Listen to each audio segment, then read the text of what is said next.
Yes, well, here comes the rain again, falling on my head like a memory.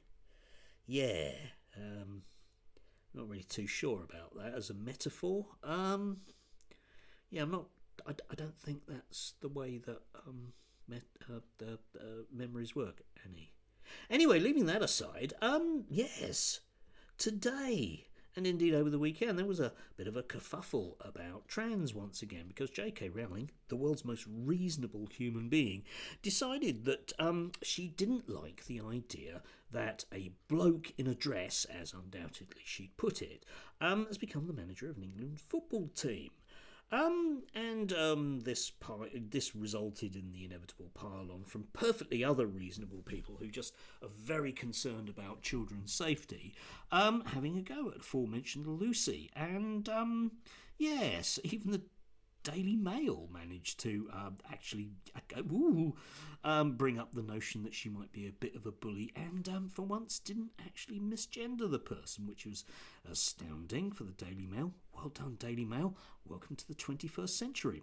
But the thing about this that no one in the press realistically is mentioning is the fact that loads of women's football teams are managed by blokes who aren't trans, if you want to put it that way, as bluntly as I can do. And it was just struck me as such a very, very odd, inevitable kind of own goal on behalf of, well, the world's most reasonable human being, J.K. Rowling, and all the other very reasonable human beings that decided to join in. I mean, for example, here's Darren Grimes. I was brought up to believe it was wrong to lie. These days, woke expects you to. Yes, indeed, Darren, brought up to believe it's wrong to lie, which is odd, given the job that he has is lying for business interests. And these days, work expects you to what? So what, Darren? Here's a person who is living as they see fit, and where's the lie, Darren, exactly? And what Darren means, of course, is there is no such thing as trans people, therefore it's a bloke in a dress. We can't say it's a woman. And, perhaps going back to Annie Lennox and, poor metaphors from the 80s, I think that Darren needs to take a leaf out of his own book because, as I recall growing up, being gay is a lifestyle choice, Darren. And if only, you didn't live that lie, which you patently do, I am sure that all of us would feel a lot safer in your company. Yes, wouldn't we? You can't really trust people like Darren around children, can you? We know what they're like. Yes, indeed. No doubt Darren was, just decided that it would just be very, very easy to look big and important in front of his mates at school to come out as gay.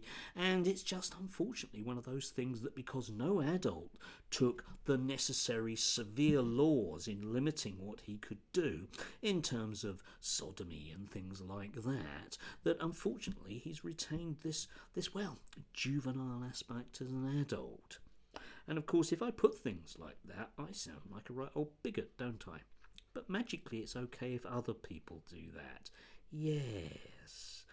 I often think to myself that people like Darren and J.K. Rowling, who were swear blind about stepping in and stepping up and defending people, seem not to do it with certain types of people, which is always odd to my way of thinking, because I always thought that values were sort of across the board and that you don't simply apply certain values to certain people, because that makes you sound like like a bigot, really, doesn't it? Yes.